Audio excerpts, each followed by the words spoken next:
நான் டாக்டர் தீபா லாலன். இன்னைக்கு நம்ம என்ன டாபிக் பற்றி டிஸ்கஸ் பண்ண போகிறோம் அப்படின்னா சுக்கிர பயிற்சி பலன்கள் தாங்க பார்க்க போகிறோம்.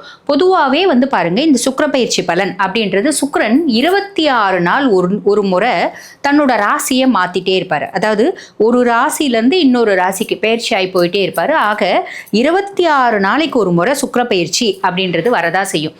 பொதுவாக இந்த சுக்கிர பயிற்சியை நம்ம எதுக்கு கவனிக்கணும் அப்படின்னா, ஒருத்தவங்களுக்கு சந்தோஷமாக இருக்கணும், ஹஸ்பண்ட் ஒய்ஃப் நல்ல அந்யோன்யமாக இருக்கணும், நல்ல ஃப்ரெண்ட்ஸ் கிடைக்கணும், எல்லா விதத்துலையும் ஹாப்பினஸ் சுகபோகங்களை அனுபவிக்கணும், நம்மளை சுற்றமும் நட்பும் சூழ வாழணும் அப்படின்னாலும் நம்மளுக்கு பாருங்க சுக்கிரன் ஜாதக ரீதியாக நல்லா இருக்கணும், கோச்சார பிரகாரமும் நல்லா இருக்கணும். நம்ம கோச்சாரம் கூட 2வது ஜாதக ரீதியாக சுக்கிரன் நல்லா இருக்காரு அப்படின்னா எக்ஸ்ட்ராடினரி ஒரு லைஃப் அப்படின்றது கிடைக்கும். அதாவது வீடு வசதி வாய்ப்பு தோட்டம் துறவு நல்ல சந்தோஷமான மனநிலை, எப்பயுமே நம்ம ஹாப்பியாகவே இருப்போம். இந்த மாதிரி பல விஷயங்கள் சுக்கிரனால கிடைக்கிறது உண்டுதான். ஆக அதனால தான் பாருங்க மாதம் அதாவது 26 நாளைக்கு ஒரு முறை இந்த சுக்கிர பயிற்சி பலன்கள் அப்படின்றது நாங்கள் சொல்கிறோம். இப்போ இந்த சுக்கிர பகவான் பாருங்க தனுசு ராசியிலேருந்து மகரத்துக்கு பயிற்சியாக போகிறாரு.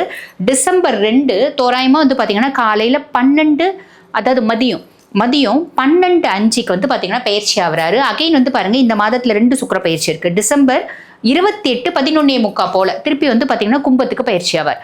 இப்படி வரக்கூடிய சுக்கிர பயிற்சியால் என்னென்ன ராசிகளுக்கு என்னென்ன மாதிரி நற்பலன்கள் இருக்குது பார்க்கலாம். முதல்ல நம்ம பார்க்க போகிற ராசி எது அப்படின்னா மேஷ ராசி அன்பர்கள். பொதுவாக மேஷத்தை பற்றி நம்ம சொல்லணும் அப்படின்னாலே செவ்வாய் ஆதிக்கம் பெறக்கூடிய ஒரு ராசி. அதே மாதிரி பாருங்க சூரியன் உச்சமாகக்கூடிய ராசி. இந்த ராசிக்கு சுக்கிர பகவான் இப்போ பார்த்தீங்கன்னா மகரத்துக்கு பயிற்சி ஆயிருக்காரு. மகரத்துக்கு பயிற்சி ஆகி இருக்கிறது அப்படின்றது பாருங்க மேஷத்துக்கு 10ஆம் பாவம். மேஷத்துக்கு தொழில் ஸ்தானத்தில் சுக்கிரன் பயிற்சியாகி அமர்ந்திருக்காரு. அதனால என்ன நற்பலன்கள் வரும், என்னென்ன கெடுபலன்கள் வரும் அப்படின்றத பார்க்கலாம். முதல்ல பாருங்க மேஷராசி அன்பர்கள், உங்களுக்கு லார்ட் ஆஃப் 2 and 7, அதாவது உங்களுக்கு 2ஆம் பாவம் பார்த்தீங்கன்னா ரிஷபம், உங்களுக்கு 7ஆம் பாவம் துலாம். இது 2த்துக்கும் அதிபன் யாரு அப்படின்னா ரிஷபத்துக்கு ராசியாதிபன் யாரு, ஆதிக்கம் பெற்ற ஒரு கிரகம் என்ன அப்படின்னா ரிஷபத்துக்கு சுக்கிர பகவான். அதே மாதிரி துலாமுக்கும் பார்த்தீங்கன்னா யாருனோட ஆதிக்கம் இருக்குது அப்படின்னா சுக்கிரனோட ஆதிக்கம் இருக்குது. ஆக உங்களுக்கு பாருங்க இந்த சுக்கிரன் அப்படின்றவர் லார்ட் ஆஃப் 2 and 7 அப்படின்னு சொல்லணும். அவர் இப்போ மகரத்துக்கு பயிற்சி ஆகியிருக்காரு தனுசுலேருந்து. இது பார்த்தீங்கன்னா உங்களுக்கு மேஷத்துக்கு தொழில் ஸ்தானத்துக்கு சுக்கிர பகவான் பயிற்சி ஆகியிருக்கார். அப்போ தொழில் ஸ்தானத்துக்கு பயிற்சி ஆகி இருக்கிறதுனால என்ன வரும் அப்படின்னா, பொதுவாக சுக்கிர பகவானை என்ன சொல்லுவாங்க அப்படின்னு கேட்டிங்கன்னா ஒரு சுபர். அவர் அசுர குருவா இருந்தாலும் சுக்கராச்சாரியார் அசுர குருவா இருந்தாலும் இயற்கையில் சுபர். சுக்கிரன் நல்லா இருக்குன்னா நான் ஆல்ரெடி சொன்ன மாதிரி எல்லாமே நல்லபடியாக நடக்கும். ஓகேங்களா?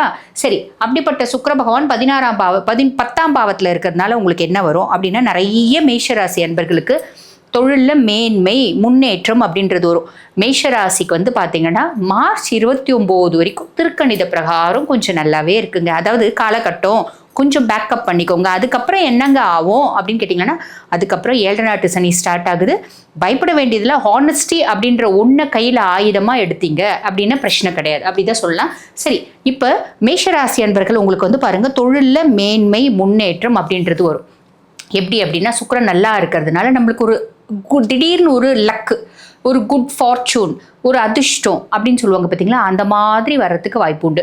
ஆல்ரெடி மேஷம் தாங்க நான் பாருங்கள் ரொம்ப நாளாக ஒரு கம்பெனி வச்சு நடத்திட்டு இருக்கேன். அந்த கம்பெனியில் பெருசாக லாபம் அப்படின்றது இல்லை அப்படின்னா இந்த 26 நாள் இப்போ சுக்கிரன் சூப்பராக இருக்குது, இனி வரும் காலம் எக்ஸ்ட்ராடினரியாக இருக்கும் அப்படின்லாம் சொல்ல முடியாது. இந்த 26 நாள் ஓரளவுக்கு புது புது ஆப்பர்ச்சுனிட்டிஸ் அப்படின்றது கிடைக்கும்.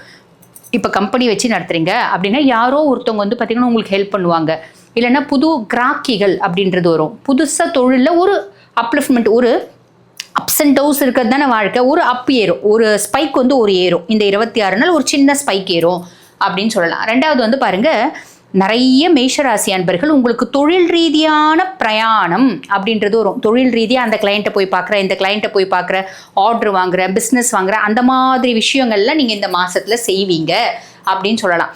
சரி, தொழில் ரீதியாக மேன்மை இருக்கும், முன்னேற்றம் இருக்கும். நான் நிறைய கிளைண்ட்ஸை பார்ப்பேன், நிறைய கிராக்கிகள் பிடிப்பேன், அதனால் எனக்கு தொழிலில் மேன்மை, அதனால் வருமானத்தில் முன்னேற்றம், இதெல்லாம் சொல்லிட்டீங்க. சரி, இப்போ இந்த சுக்கிர பகவான் மகரத்தில் இருக்காரு. இது குடும்ப ரீதியாக சொல்லணும் அப்படின்னா குடும்ப ரீதியாக நம்ம பெருசாக எதிர்பார்க்க முடியாது. குடும்ப ரீதியாக வந்து பார்த்தீங்கன்னா சில பல காம்ப்ளிகேஷன்ஸ், மிஸ் அண்டர்ஸ்டாண்டிங்ஸ், பிள்ளைங்க ரீதியாக இருக்க மனக்கசப்பு, மனசஞ்சலம் இதெல்லாம் இருக்க தான் செய்யும் பெரும்பாலும் மேஷராசி அன்பர்களுக்கு. இது ஏன் நாங்கள் பெரும்பாலும் மட்டும் சொல்கிறோம் அப்படின்னா, சுய ஜாதகமும் நம்ம பார்க்கணுங்க. சுய ஜாதகத்தில் கிரகங்கள் எந்த பாவத்தில் இருக்காங்க, கிரகங்கள் வந்து பார்த்தீங்கன்னா பாபரோட கூட்டு இருக்காங்களா, இல்லை சுபரோட பார்வையில் இருக்காங்களா, இப்போ என்ன தசா புத்தி நடக்குது, அது பொறுத்தும் வந்து பார்த்தீங்கன்னா பலன் மாறுபடும்.